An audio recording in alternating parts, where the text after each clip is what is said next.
কীভাবে একটা মানুষ বোধ শক্তি সম্পন্ন হয়, এর যে বাহিরগত যে কর্মগুলো, এগুলো হচ্ছে যে নিজের রাগের উপরে নিয়ন্ত্রণ আনা, নিজের দৈনন্দিন চলাফেরার উপরে নিয়ন্ত্রণ আনা, নিজের কথাবার্তার উপরে নিয়ন্ত্রণ আনা, মানে নিজের যে প্রত্যেকটা শব্দ, সেই শব্দের উপরে নিখুঁত দৃষ্টি রাখা, বা নিখুঁতভাবে যাতে শব্দগুলো ভিতর থেকে বের হয়,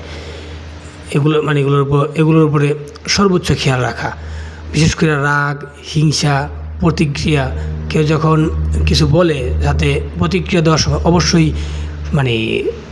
সচেতনতার সাথে প্রতিক্রিয়া দেই, বা প্রত্যেকটা শব্দ যাতে অনেক নিখুঁতভাবে যায়। আর দৈনন্দিন জীবনে যে আমরা শব্দ বলি, শব্দ বলা এই শব্দটাও যাতে একদম প্রয়োজনীয় শব্দে রূপান্তরিত হয়, যে প্রয়োজন ছাড়া কোনো শব্দ যাতে ভিতর থেকে না আসে। তাহলে যে রাগের যে শক্তিটা, বা এই যে আপনি যে চুপ রইলেন, যেই শক্তি শব্দ আকারে বাইর হইতো, সেই শক্তি এখন চেতনায় রূপান্তরিত হইব, সে আপনার বোধ ক্ষমতায় রূপান্তরিত হইব। আপনি যে ক্রোধ, আপনার যে হিংসা, এগুলো যদি আপনি বৃদ্ধি না করেন, বা এগুলো যদি বহির্প্রকাশ না ঘটান, কেউ যদি ধরেন আপনার চরম ভাষায় অপমান করার পরেও যে আপনার ক্রোধ বা আপনি যে প্রতিক্রিয়া দেন নাই, সেই ভিতরে যে একটা যন্ত্রণা তৈরি হয়েছে, ভিতরে যে একটা প্রতিক্রিয়া দেওয়া যে চরম আকাঙ্ক্ষা তৈরি হয়েছে, সেই শক্তিটা আপনি যখন হজম করে রাখেন, যখন এই রাগটারে 2 দিন 3 দিন হজম করে রাখেন, দেখবেন এটা হালকা হয়ে যায়। তখন সেই রাগটা বা সেই শক্তিটা আসলে চেতনায় রূপান্তরিত হয়, বোধ ক্ষমতায় রূপান্তরিত হয়। এই জন্য দৈনন্দিন জীবনের যে প্রত্যেকটা কর্মকাণ্ড যদি আপনি হিসাব করে করেন, তাহলে আপনার ধীরে ধীরে একদিন আপনি লক্ষ্য করে দেখবেন 3-4 মাসের ভিতরে আপনার চরিত্রে বা আপনার ব্যবহারে, আচার-আচরণে ব্যাপক পরিবর্তন ঘটবো।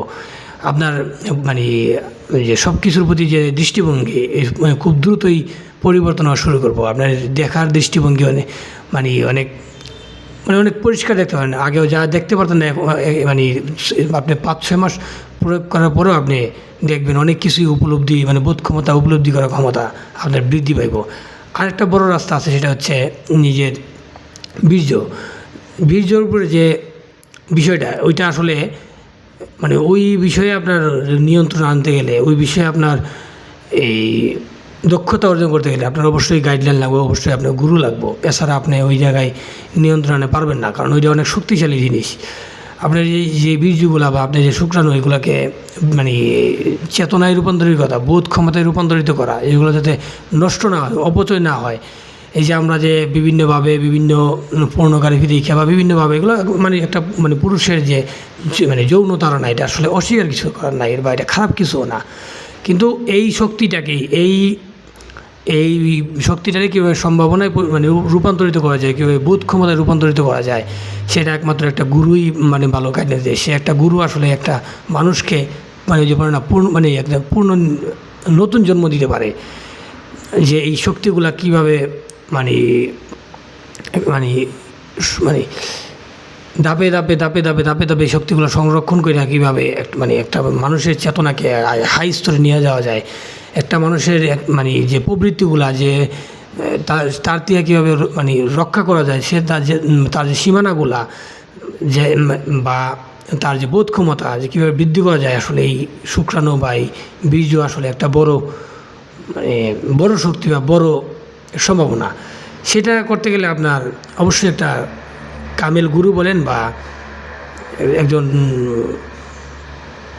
দক্ষ মানুষের আসলে সঙ্গ বা মানুষের প্রয়োজন, এছাড়া পারবেন না। কিন্তু আপনি বাহিরগতভাবে যদি বোধ ক্ষমতা অর্জন করতে চান, তাহলে আপনার ওই যে প্রথম যে বিষয়গুলো বললাম, যে রাগ, ক্ষোভ, হিংসা, আপনার বাসার উপরে নিয়ন্ত্রণ, চলাফেরার উপরে নিয়ন্ত্রণ, দেখার উপরে নিয়ন্ত্রণ, অযথা এদিক ওদিক না থাকায়, অযথা সারাদিন ছটফট না করে নিজেকে স্থির রাখা, প্রত্যেকটা শব্দ, প্রত্যেকটা প্রতিক্রিয়া যদি আপনি হিসাব করে দেন, তাহলে আসলে ওইভাবে আপনার বোধ ক্ষমতা বৃদ্ধি পাইব, প্রচণ্ড বৃদ্ধি পাইব। কিন্তু যদি আপনি ওই যে বলেন না, আপনি চারোদিক দিয়ে যদি নিজের বিকাশ বাড়াতে চান, নিজের উন্নতি বাড়াতে চান, তাহলে বীর্যর দিক দিয়ে সেটা করতে গেলে আপনার অবশ্যই একজন গুরুর সঙ্গ লাগবে।